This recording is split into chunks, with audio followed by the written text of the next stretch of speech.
The file in front of you was never officially closed. The investigators moved on. The witnesses stopped talking. The leads ran dry, but the case never closed. What you are about to hear has been documented. The timeline, the evidence, the questions that were never answered. Welcome to case number unknown.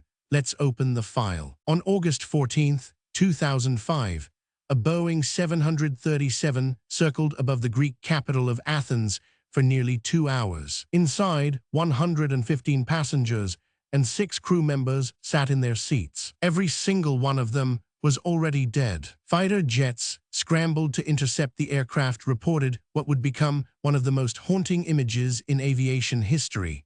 A lifeless cockpit, frosted windows, and a plane flying on autopilot with no living soul at the controls. This is the story of Helios Airways Flight 522, the ghost plane of the Mediterranean, and how a seemingly insignificant maintenance oversight turned a routine morning flight into one of the deadliest aviation disasters in Greek history. To understand how this tragedy unfolded, we need to go back to the early morning hours of that August day, to the sun-bleached tarmac of Larnaca International Airport in Cyprus. Helios Airways was a low-cost Cypriot carrier founded in 1998, popular among tourists and workers traveling between Cyprus and Greece. Flight 522 was a routine scheduled service from Larnaca to Athens, with a final destination of Prague in the Czech Republic. The aircraft assigned to the route that morning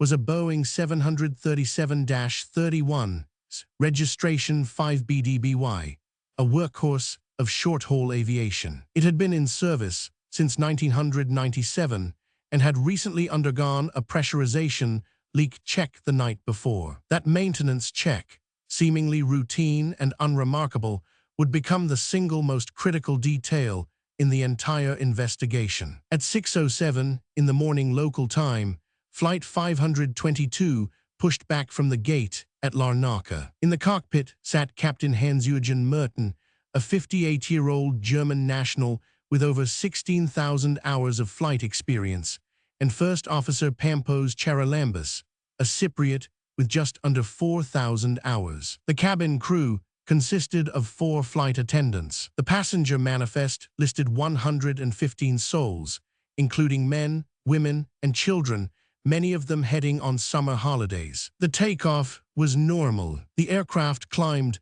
into the clear Mediterranean sky. And then, almost immediately, something began to go terribly wrong. As the Boeing 737 climbed through 12,000 feet, the cabin altitude warning horn sounded in the cockpit. This horn is designed to alert the crew that the cabin pressure is not being maintained at a safe level. At the same time, the passenger oxygen masks in the cabin deployed automatically, a sign that the air inside the aircraft was becoming dangerously thin. Now here is where the first catastrophic error occurred. The cabin altitude warning horn on a Boeing 737 sounds identical to the takeoff configuration warning horn, a sound that pilots would normally only hear on the ground. In flight at 12,000 feet, Captain Merten apparently did not recognize the alarm for what it was. At 6:12 a.m., just minutes after takeoff,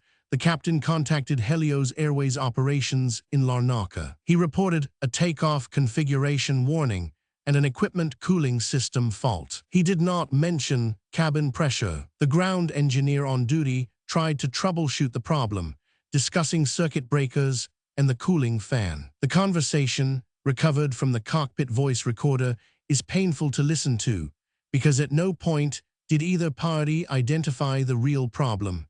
The aircraft was not pressurized. The reason it was not pressurized traces back to the maintenance work performed the previous night. During the pressurization leak check, a maintenance technician had set the cabin pressurization system to the manual position. Standard procedure required the system to be returned to the automatic position after the check was complete. It was not. When the pilots performed their pre-flight checks that morning, they failed to notice that the pressurization switch was in the wrong position. This single oversight, a switch left in manual instead of automatic, meant the aircraft would climb to cruising altitude with no system actively maintaining cabin pressure. By 6:20 a.m., Flight 522 had climbed above 18,000 feet. At this altitude, the available oxygen in an unpressurized cabin drops to levels that rapidly impair human cognitive function. This condition is called hypoxia,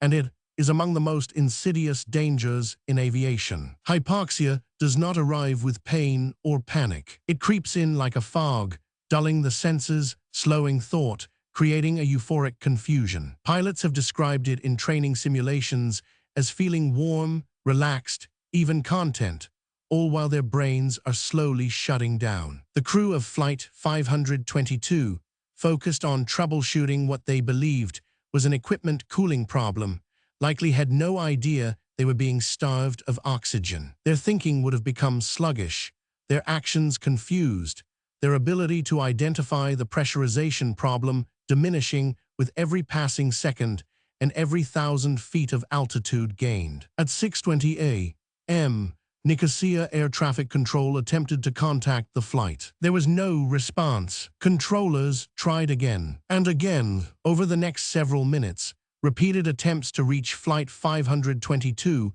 went unanswered. The aircraft, still climbing on autopilot, crossed into Athens Flight Information Region airspace. Greek air traffic controllers took over attempts at communication. They too received nothing but silence. Flight 522 had gone dark. The aircraft continued its pre-programmed route, climbing to its assigned cruising altitude of 34,000 feet, and then leveled off. At 34,000 feet, in an unpressurized cabin, a human being loses consciousness within 15 to 30 seconds. The passenger emergency oxygen masks that had deployed earlier were designed to provide only 12 minutes of supplemental oxygen, enough time for a pilot to descend the aircraft to a safe altitude. But the pilots never descended. The passengers' oxygen supply would have run out long before the aircraft reached cruising altitude. One by one, every person aboard slipped from consciousness into death, silently in their seats at 34,000 feet above the Mediterranean Sea. The Boeing 737, indifferent to the fate of those inside it, flew on. At 7:21 a.m., the Hellenic Air Force scrambled 2 F-16 fighter jets from Ni Ankylos Air Base to intercept the unresponsive aircraft, now approaching Athens. What those fighter pilots witnessed as they drew alongside the 737 has been described as one of the most disturbing sights in military aviation. The cockpit was dark. The captain's seat appeared empty, his body likely slumped below the window line. The first officer was visible in his seat, motionless, his body reclined. Frost coated the cockpit windows from the inside. The oxygen masks in the passenger cabin dangled from the ceiling. No movement could be seen through any window. The plane was flying itself, locked on autopilot,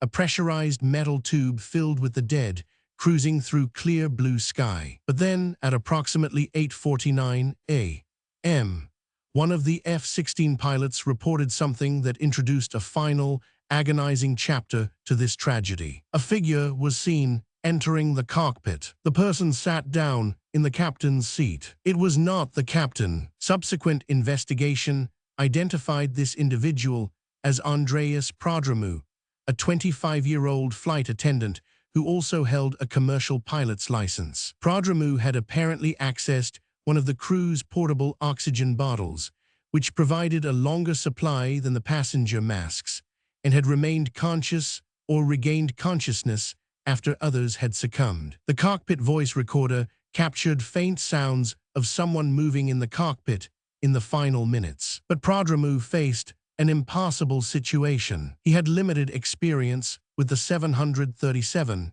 He was likely severely impaired by the effects of prolonged hypoxia, and the aircraft's fuel was nearly exhausted. At 9:00 a.m., the left engine flamed out due to fuel starvation. Prodromou was heard on the voice recorder issuing a brief mayday call. 6 minutes later, at 9:06 a.m., the right engine also failed. The aircraft, now completely without power, began its final descent. Helios Airways Flight 522 crashed into a hillside near the village of Grammatico, approximately 25 miles north of Athens. The impact destroyed the aircraft and killed everyone on board, though the medical evidence confirmed that the vast majority of the passengers and crew had died from hypoxia long before the crash. 121 people perished. It was the deadliest aviation disaster in Greek history. The investigation, led by the Hellenic Air Accident Investigation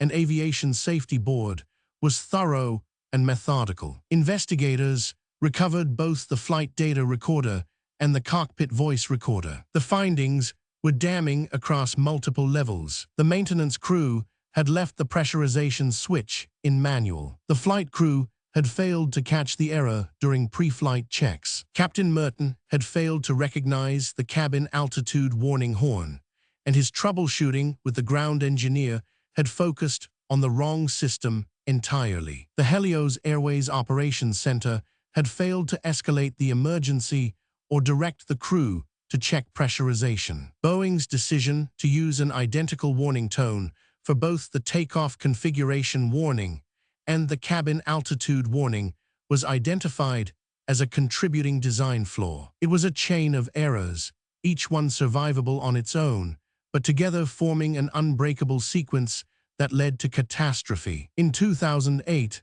the official accident report was published. In 2010, a criminal trial began in Greece. 4 defendants, including the airline's chief executive and 2 ground engineers, were charged with manslaughter and other offenses. In 2012, the court convicted the 2 maintenance engineers but acquitted the airline executives. The convictions were later overturned on appeal in 2015, and ultimately all defendants were acquitted by the Greek Supreme Court. The families of the victims were left without criminal accountability for the deaths of their loved ones. Helios Airways ceased operations in November 2006, just over a year after the disaster. The airline never recovered from the financial and reputational fallout. The crash site near Grammatico became an informal memorial, visited by families who lost everything on that August morning. In the years since, aviation authorities worldwide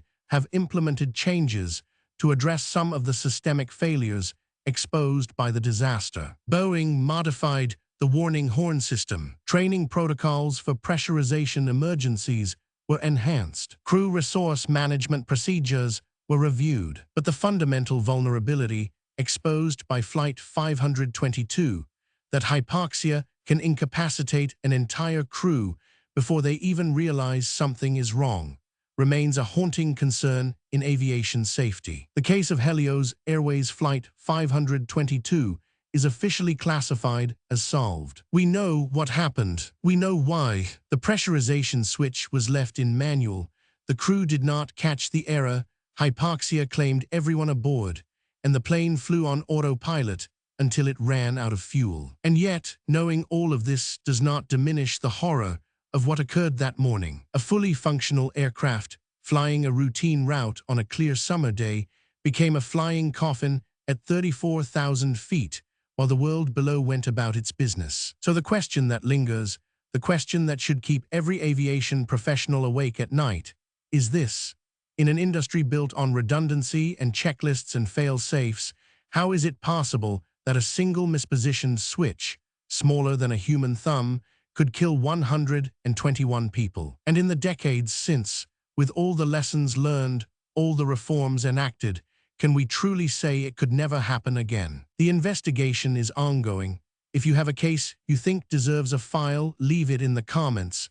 New files open every week. Subscribe, because the truth has a way of surfacing, no matter how long it takes.